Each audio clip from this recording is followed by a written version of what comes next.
नमस्कार, मैं हूँ पार्थ और आज मैं आपको लेकर के आया हूँ काठमांडू। जी हाँ, और मेरे पीछे जो इमारत आपको दिख रही है इसे कहते हैं स्वयंभू। स्वयंभू का अर्थ होता है स्वयं से भूमि से निकला हुआ या स्वयं से भूमि से पैदा हुआ।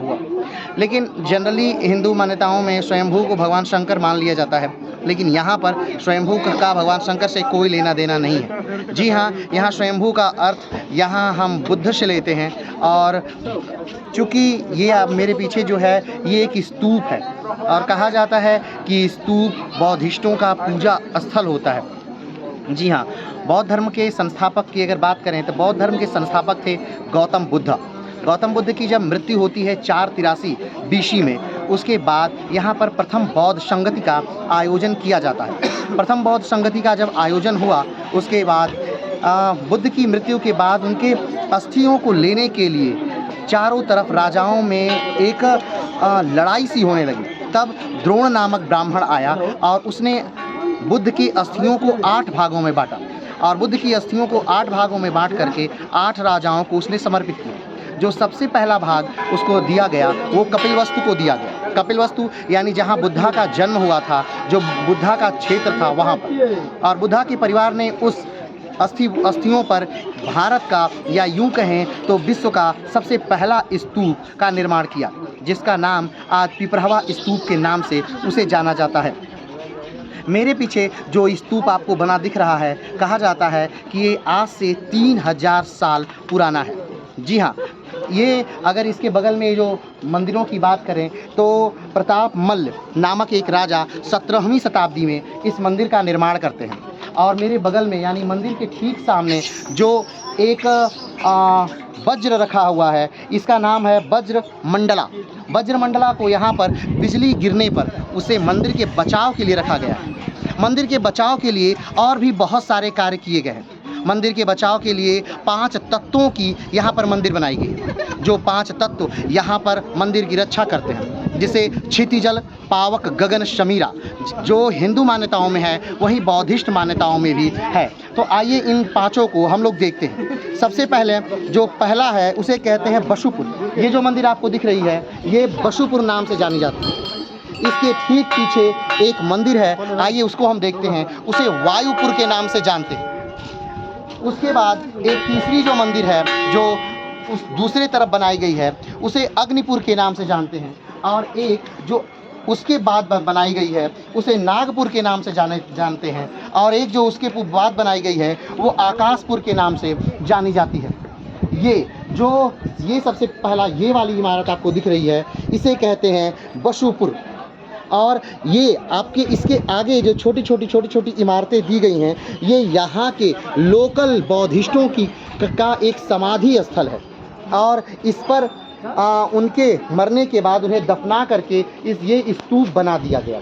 और चूँकि आप जानते हैं कि बौद्धिज्म में स्तूपों का प्रचलन है, तो इसलिए ये जो स्तूप आपको दिख रहे हैं ये किसी का समाधि स्थल है। और आप देख रहे हैं कि समाधि स्थल पर अब लोग बैठते भी हैं। आगे बढ़ते हैं। इसके बाद अगर इन मंदिरों को हम यहाँ पर हर तरफ यानी चारों तरफ, जहाँ पर वायुपुर है या फिर अग्निपुर है या नागपुर है या आकाशपुर है, इसके नीचे वज्रमंडला बनाया जाता है।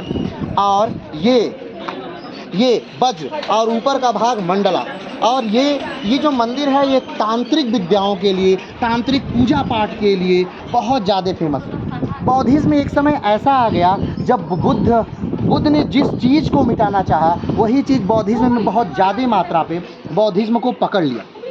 बुद्ध जब मरने वाले थे तो उन्होंने अपने शिष्य आनंद से कहा था कि मेरी मृत्यु के बाद मेरी कोई पूजा ना करे। लेकिन फिर भी उनकी मृत्यु के बाद चौथी बौद्ध संगति में, जब चौथी बौद्ध संगति, आप जानते होंगे कि संगतियाँ कुल 4 होती हैं। बौद्धों में 4 बौद्ध संगतियाँ होती हैं। एक बौद्ध संगति होती है 483 में जब बुद्ध की मृत्यु होती है और उस समय राजा होते हैं बिंबसार के पुत्र अजातशत्रु। ये सारी जो इमारतें आपको दिख रही हैं किसी न किसी की समाधियां हैं। दूसरी जो बौद्ध संगति होती है उसमें जो राजा होते हैं वो है कालाशोक। तीसरी बौद्ध संगति में जो राजा होते हैं उसके देखिए यहाँ पर भी यहाँ पर भी मंडला बनाया गया है, वज्र मंडला, और यहाँ पर भी वज्र है और उसका मंडला बनाया गया है। ये आकृतियाँ हर जगह आपको मिलेंगी। ये चारों तरफ से आप देख सकते हैं, ये जो सिंबल है यानी ये जो स्तूप है ये चारों तरफ से एक है। इस पे जो आंखें बनी हैं तो ये आंखों के बारे में कहा जाता है कि ये आंखें बुद्ध की आंखें हैं और बुद्ध चारों तरफ से उसे इस पूरे काठमांडू को देखते हैं। आप ध्यान से देखिए, कहा जाता है कि जो एक आंख है वो ज्ञान का प्रतीक है, दूसरा आंख जो है वो दया का प्रतीक है, और जो वहाँ पर एक आकृति में उनकी नाक बनाई गई है वो यूनिटी का प्रतीक है, यानी एकता का प्रतीक है। अगले भाग में आते हैं। ये यहाँ पर भी आप देख रहे हैं कि ये बौद्ध स्तूप यहाँ पर भी बनाए गए हैं। यहाँ पर जब लोकल लोग, जिन्हें नेमार कहा जाता है, जब उनकी मृत्यु होती थी तो उनकी मृत्यु के बाद उनकी समाधि के तौर पर ये स्तूप बना दिए जाते थे और तभी से ये स्तूप प्रचलन में है। अगर हम बात करें काठमांडू घाटी का कि इसके निर्माण के विषय में, तो इसका भी एक बड़ा लंबा चौड़ा इतिहास है। कहा जाता है कि बुद्ध के कुल 28 अवतार हुए, बुद्ध ने कुल 28 अवतार लिए, और उस 28 अवतार में जो सबसे प्राचीन बुद्ध का अवतार था उसे कहते हैं विसप्सी। विसप्सी सबसे प्रथम अवतार थे बुद्ध के, और बुद्ध का जो सबसे प्रथम अवतार विसप्सी था, तो जब वो घूमता हुआ इस क्षेत्र में आया, इस काठमांडू क्षेत्र में आए, तो उन्होंने देखा कि एक बहुत बड़ा तालाब इस यहाँ पर बसा हुआ है, यानी पहाड़ों के बीच एक बहुत बड़ा तालाब बसा हुआ है।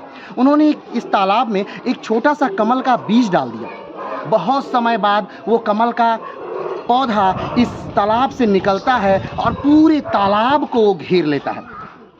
एक फिर किंवदंती या मान्यता के अनुसार कहा जाता है कि कुछ समय बाद जब वो चले जाते हैं तो फिर कई लोग आते हैं और ये भूमि स्वयं से प्रकट होती है, यानी वो तालाब का पानी एक वैली को टूटता है और निकल जाता है, उसके बाद ये भूमि स्वयं से प्रकट होती है, और इस भूमि में तभी से लोग रहना प्रारंभ करते हैं। यहाँ पर देखिए, ये जो आपको दिखाई दे रहा है ये अग्निपुर है। हमने बताया था कि मंदिर के चारों तरफ घेरे हुए कुल 5 तत्वों को बनाया गया है, क्षितिजल पावक गगन शमीरा।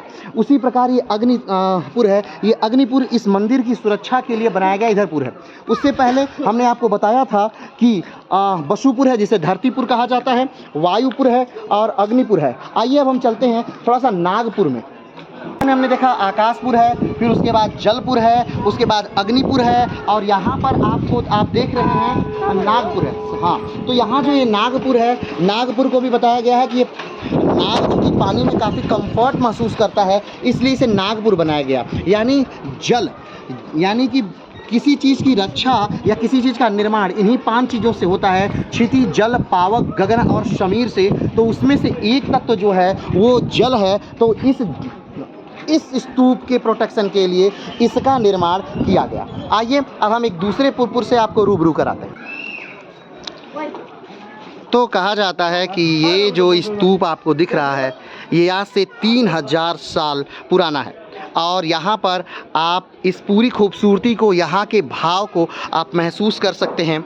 यहाँ ये छोटे छोटे स्तूप उन सारे नेमारों का है जो कभी बौद्धिस्ट हुआ करते थे, और उनकी मृत्यु के उपरांत ये स्तूप उनके ऊपर बना दिए गए। अभी तक हमने आपको दिखाया जलपुर को, हमने दिखाया आकाशपुर को और अग्निपुर को, वायुपुर को, धरतीपुर को, नागपुर को। आइए अब हम चल रहे हैं आकाशपुर की तरफ, जिसे शांतिपुर भी कहा जाता है। यहाँ की किंवदंतियों के अनुसार ये भी बताया गया है कि यहाँ कभी शंकराचार्य भी आए थे, और आज भी वो जीवित अवस्था में इसी शांतिपुर, ये जो सामने घर आपको दिख रहा है, इसे शांतिपुर के नाम से जाना जाता है, और इसी शांतिपुर में वो आज भी जीवित अवस्था में है।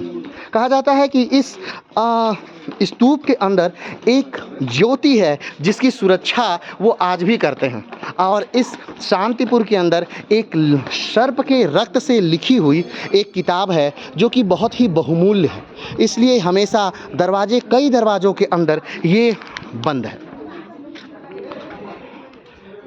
ये जो सामने आपको इमारत दिख रही है इसे आकाशपुर के नाम से जाना जाता है। गुनाकर जो हैं उनसे शिक्षा पाकर प्रचंड नामक व्यक्ति यहीं पर आकर तपस्या करते हैं। और साधु मंजूषी माना जाता है कि जिन्होंने बसाया था इस पूरे काठमांडू वैली को, उनका नाम था साधु मंजूषी। तो साधु मंजूषी ने इस पूरे काठमांडू वैली को बसाया था। तो ये जो क्षेत्र है स्वयंभू क्षेत्र है, और अगर आप स्वयंभू क्षेत्र में आना चाहते हैं तो सबसे पहले आपको आना होगा काठमांडू, और काठमांडू से अगर पैदल भी आप चलते हैं तो मात्र आपको 45 मिनट लगता है। आप यहाँ से देख सकते हैं ये पूरा काठमांडू शहर बसा हुआ है, जो बहुत छोटे छोटे घरों के तौर पे आपको दिख रहा है। यहाँ पर जो सामने वाली सीढ़ी थी वो 365 सीढ़ियाँ थीं, जो कि साल के 365 दिनों को दिखाती हैं। तो आज के लिए इतना ही, फिर मिलेंगे एक नए इतिहास के साथ, नए वीडियो के साथ। तब तक के लिए नमस्कार, धन्यवाद, जय हिंद।